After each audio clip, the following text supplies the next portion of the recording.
এইসব পাগল ছাগল যে কীভাবে বাইতুল মোকাররমের মতো একটা জাতীয় মসজিদে ইমাম হয়। বলছি মুন্সি আব্দুল মালিকের কথা, সে বলতেছে ছাত্র রাজনীতি নিষিদ্ধ করা উচিত, নাকি বাংলাদেশের স্বাধীনতা থেকে শুরু করি কোনো কাজে ছাত্রদের অবদান। আরে বেকুব আলার উত্তালা হমাদুর তহদি এই সেদিন 2025 সালে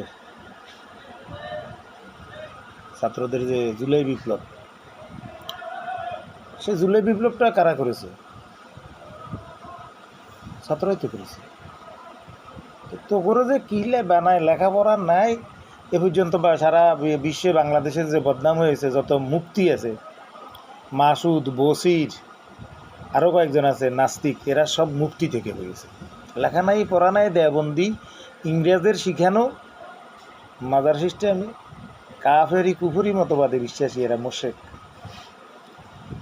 তা গালে দুই গালে কিরকম দেখতে, বেদিনের মতো, বান্দরের মতো হুলা, পাগল ছাগল কোথায় কার সব নষ্ট লোক। রাজনীতির কি বুঝেছে এরা?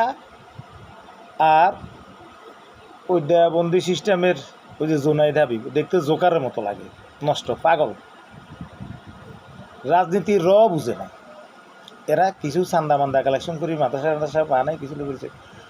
কোরআন শরীফের মূল যে নীতি, মদিনা সনদ এবং ইসলামী শাসন ব্যবস্থা, এগুলো সম্পর্কে এদের কোনো খোঁজ খবর নেই। এরা যার তার কাছে বিক্রি হয়ে যায়, ইমান আমান কী জিনিস, কোরআন কী জিনিস, ইয়ে কী জিনিস, এরা এক ধরনের ব্যবসা। এইসব ব্যবসায়ীদের সম্পর্কে জনগণের সজাগ থাকতে হবে। এসব পাগল ছাগলের কথা শোনা থেকে মানুষকে বিরত রাখতে হবে। এরা সব আজগুবি মুসলমান, আজাজিল শয়তান। শয়তান নাকি দেওবন্দে বড় হইয়ে ইংরেজদের ইংরেজেরা দেওবন্দি মাদ্রাসাগুলোর প্রিন্সিপাল ছিল। তারা ওদের ওয়াসা, ওদের ফেনিস, ওদের বিজ্জতে তৈরি এরা মুসলমান, এরা মুশরিক কাফের।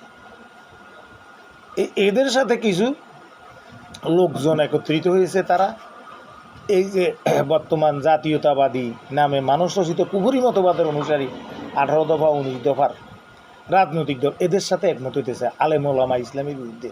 এরা নির্দিষ্ট গণ্ডির ভিতর থাকে।